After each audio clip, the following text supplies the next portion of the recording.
Powerlifting champion Joseph Russel lost the use of his legs in a car accident when he was a teenager, but he never lost sight of what it takes to excel.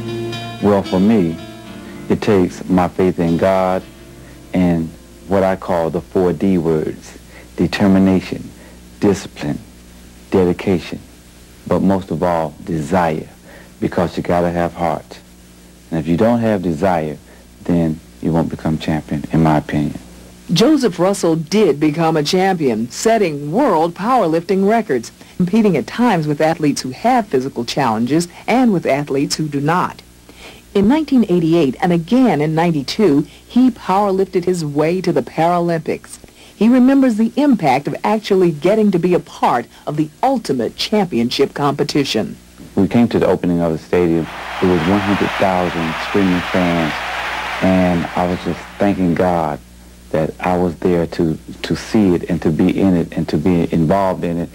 And a tear was dropping down from my eye, and I was looking around, and to my surprise, there were tears in other athletes' eyes as well. So it's a great feeling to represent our country. Joseph Russel is in training for '96 and has every intention of bringing home the gold. Ladies and gentlemen, Super Olympian Mr. Joseph Warren Russel.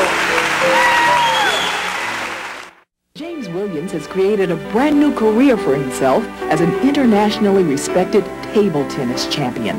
His dreams of a professional baseball career ended when a tragic accident left him without the use of his legs. His baseball skills have transferred to his table tennis game.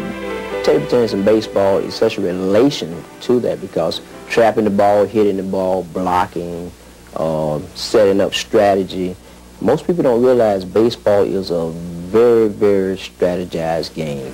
So is table tennis, and Williams takes special pride in his new game. I think it's a little more complicated, because when you're playing table tennis, it's a one-on-one competition. It's you against your opponent. So you make an error, it's on you. You can't blame anyone but yourself.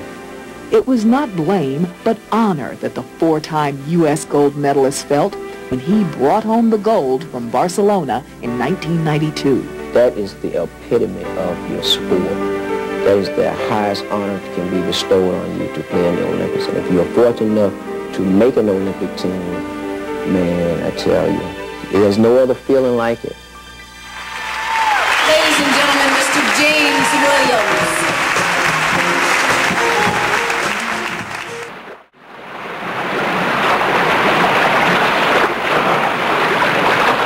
I know that I'm blessed.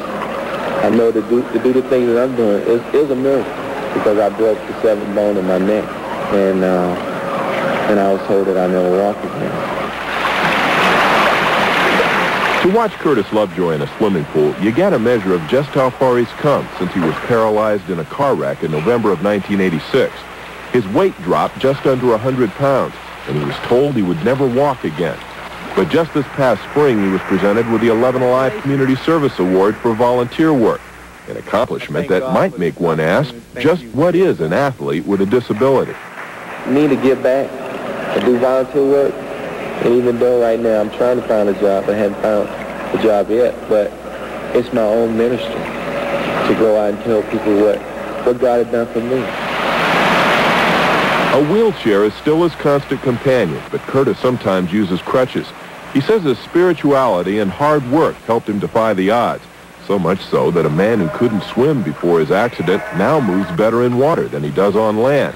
His competitive juices began to flow after 3 years of therapy, and now he's regarded as one of the top quadriplegic swimmers in the country.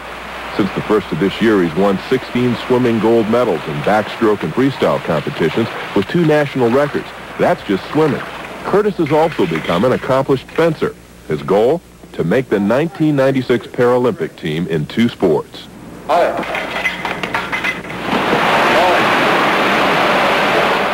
It will be something that will be totally exciting for Atlanta if I'm able to make it to the Paralympic and fencing and in swimming as well.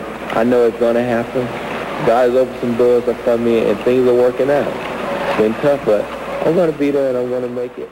3 times a week, a dedicated troop of bodybuilders wheels into Lee Haney's world-class fitness center, led by 2-time Paralympian Joe Russel, who sounds almost like a poet as he sums up what they're all about. But one time, I referred to myself as not being handicapped but handicapable, not being disabled but able.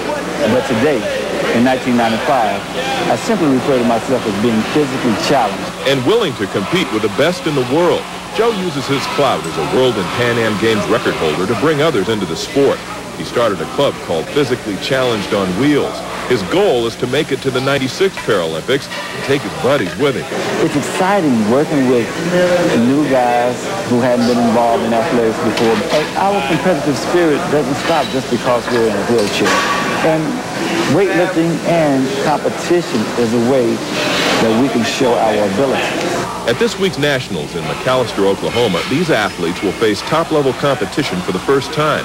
Jeff Lemon was paralyzed in a shooting. He competed in weightlifting before the accident, but has since been successful in the Georgia State Games. Then there's Eddie Sellers and Pernell Cooper. Both will lift in the super heavyweight division. Pernell was paralyzed in a car accident. Eddie, the result of a gang-related shooting. Both are from Los Angeles. Eddie, a founder of the Avalon Crips gang. Pernell, a former probation officer. Now they're on common ground, but it's been a longer haul for Eddie. Weightlifting gave me the discipline that I need in making a change in my life. You know, from what I came from, constant turmoil. Funding is twice the problem for disabled athletes as it is their able-bodied counterparts. These lifters are going to the Nationals in the quest for success, hoping that success will bring the resources they need to compete with the world's best. Bringing the gold right here to Atlanta, that makes it complete. This is Falcons Feature. Not only did the Atlanta Falcons defeat the San Diego Chargers on the field a few weeks ago, but the organization gave the fans quality halftime entertainment, increased awareness for community projects, and helped raise money for worthwhile charities. Before the game, head coach June Jones and other Falcons met with children from the Eagle Boys Ranch, a home for troubled youth. I really appreciate what they're doing for us. Then the Falcons organization celebrated Paralympics Awareness Day at the Georgia Dome. Paralympic athlete Al Mead sang the national anthem.